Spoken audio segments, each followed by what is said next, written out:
Africans in the 21st century articulating themselves locally, but also engaging with the globe. And here on the internet today we find countless mentions and references to Afrofuturism. And I think the important thing for me about Afrofuturism is looking at it through the lens of history, through the lens of the archive. Because it's the African past, actually, that illustrates best what the African future is about. So it, for me, isn't a return to some pure, indigenous, archaic state, which it wasn't in the 17th century when the meeting of the cultures that happened in this part of the world I'm talking about was taking place. So at the time when the Indian culture meets the Chinese culture meets the indigenous Bushman culture or the Xhosa culture meets the Dutch and the Huguenot culture in the Western Cape, for example. All of these are what are becoming modern citizens. And in the 18th century, all of these happen to be citizens that achieve a sense of general education all at once. And so you find in the 1890s black South Africans who are speaking in their own mother tongue, who are writing newspapers and making reportage, writing biographies, but also reading texts and engaging with intellectuals in Spanish and in French, and who are engaging with American literature around the abolition of the slave trade. You find people who, in 1897, like Saul Blakey, who votes in an election, essentially an election of the colony, but he votes as a member of the British Empire. And a few decades later, what's called the Land Act really allows the usurpation of land, the taking away of land from the black masses, and allows only a certain white elite, white class to own land. That happens in 1913. And the argument that this class of modernist black intellectuals, like Saul Blakey, the argument they make is directed to the British monarch, not directed to the regional powers who are articulating the British monarch position. So they write a petition, they write a manifesto to essentially claim rights as global citizens and as citizens of Britain, the biggest the biggest slave-owning nation at the time. They travel all the way to the UK and are refused access. And before they go back home, they travel to Canada to an international black abolitionist conference where conversations happen with people like Marcus Garvey and W.E.B. Du Bois. So what I'm illustrating is this past of what we now consider the internet age is actually the modernist age of the 18th century, that our ancestors were in conversation. People in the Caribbean were in conversation here, people in Brazil. Working in London a few months ago with a colleague at the South Bank Centre, the artistic director in a casual conversation says, we've got to start talking to Africans about how to make work sit on these stages, these glorified European stages, but with 10% of the budget because the money has been cut. And she wanted to convene a workshop of how do people in the South do it for little or no money, no resources.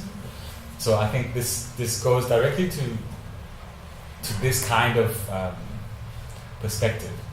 And it's about really, and I mentioned here township theatre as a tradition that inspires me. It's about how you create work that carries the same or a similar punch to what can be shown on Broadway, but which happens to be shown in a school hall somewhere in the Eastern Cape that doesn't have a lighting rig, but just flood lighting, that doesn't have a change of set, that doesn't have a change of costume, but is imagined by the audience.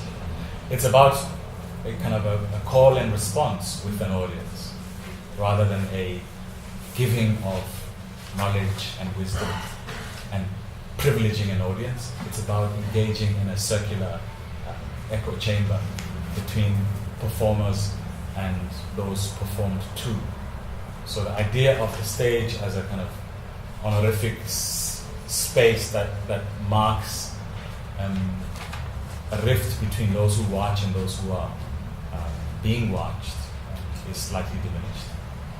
Essa ideia do Sul, o Sul, o que unifica esse Sul que a gente está falando? E aí eu incluo também os Estados Unidos, uma parte dessa existência, dessa luta e do conflito nos Estados Unidos.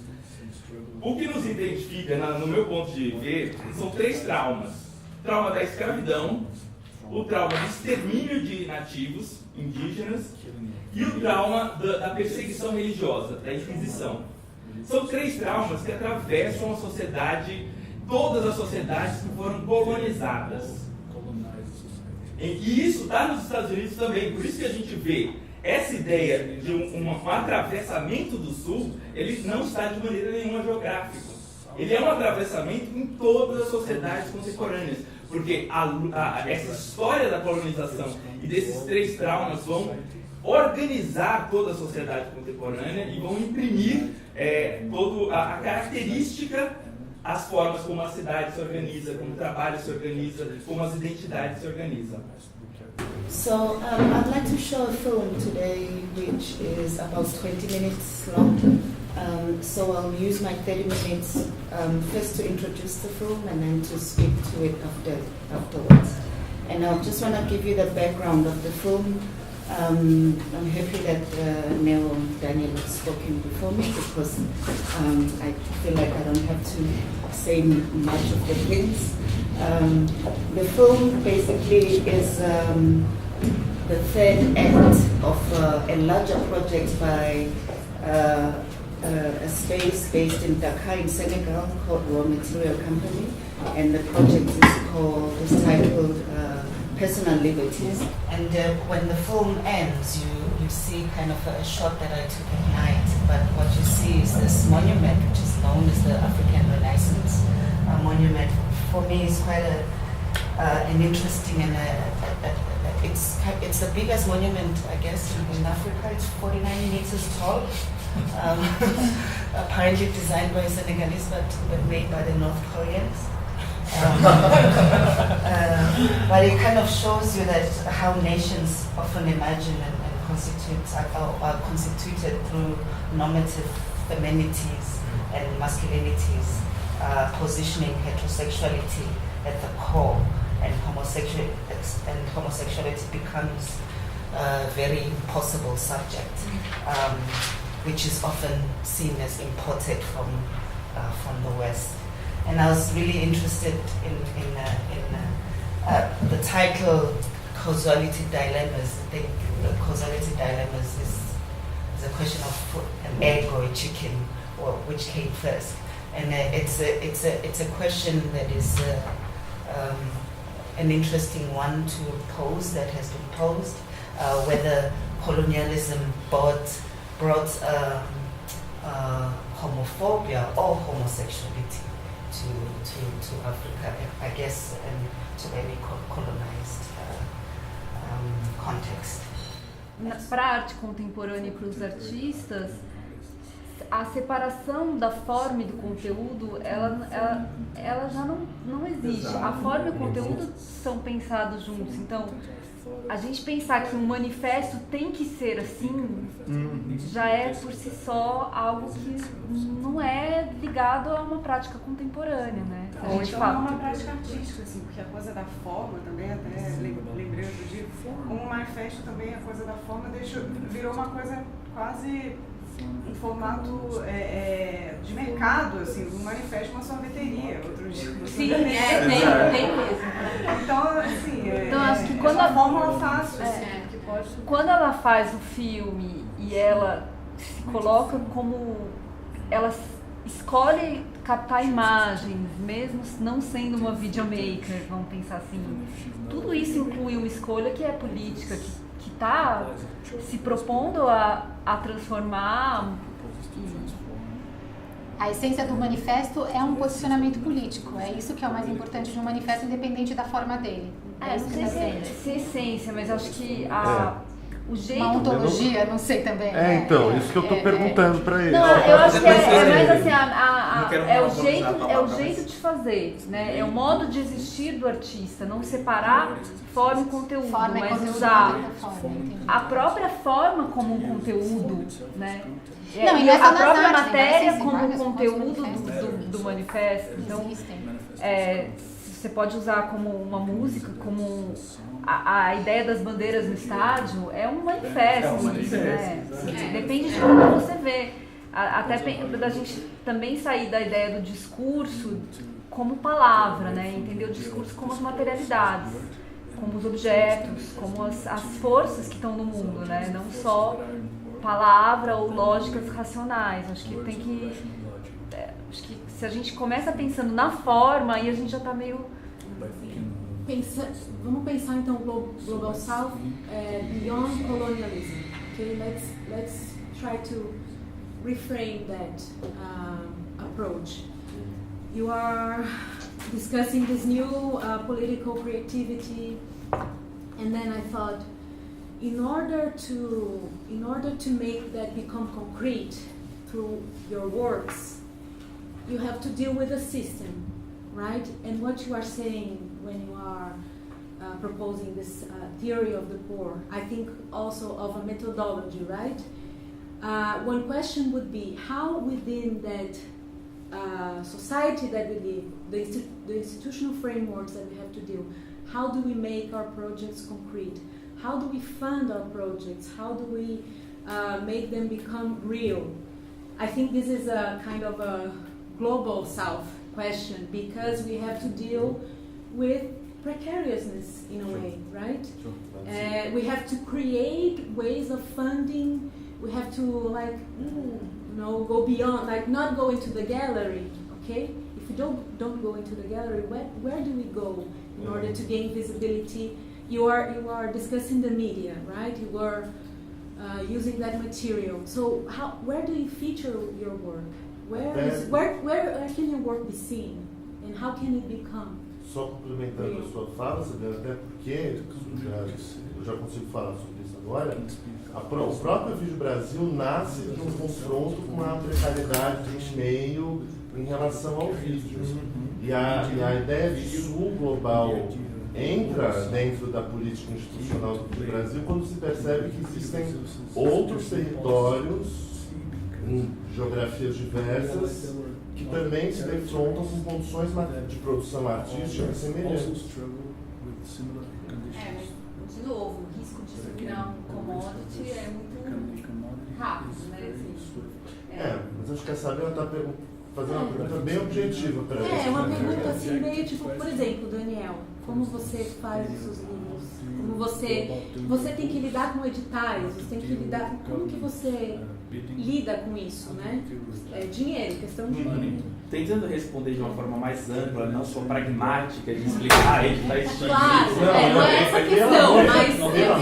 Exato. E relacionando com o que a gente estava falando, sobre essa transversalidade, essa ideia de negociação com diversos campos. É isso que caracteriza tanto a produção de investigação, e aí ela é diferente da academia. A academia tem uma rigidez disciplinar maior. A gente, e aí a formação dos coletivos é super importante para isso também, essa transversalidade de atravessar diversos campos. Então, por exemplo, você pergunta, aonde está o filme das bandeiras? Ele passou na TV Cultura, em cadeia nacional. Foi uma negociação com um sistema de mídia e tudo mais. Mas começou num festival do Videobrasil, foi o primeiro a comissionar a primeira bandeira, num festival de vídeo, que depois foi para um festival de teatro. A gente fez uma peça e transformou uma peça de teatro, que por sua vez se transformou toda essa pesquisa num livro e depois um álbum musical.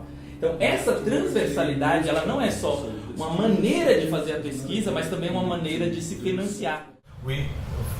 Traditionally, we used to go to school under a big tree, right?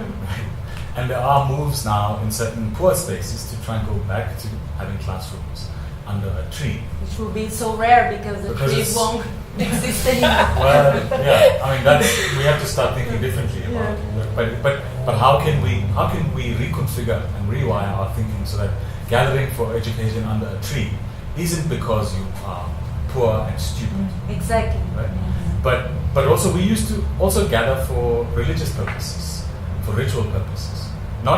It wasn't only at the beginning of the church, the formal church, that people gathered to pray.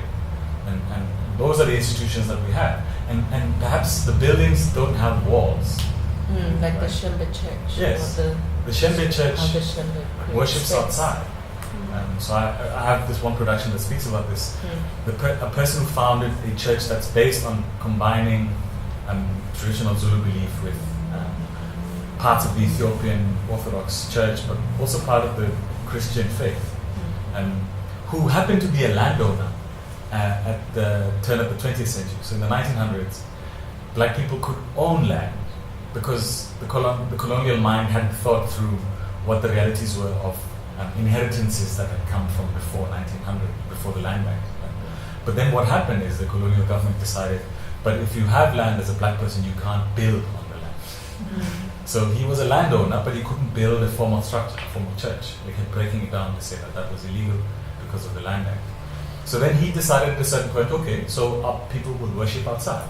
So to this day, the Shembe Church, which is now one of the most powerful, most rich institutions in our region, in the country, has people that gather outside in open fields. I think it's a great example. But it's interesting how they demarcate the space with the white stones. Yeah. So they paint these stones white and create the space like you did with your square. Yeah, exactly.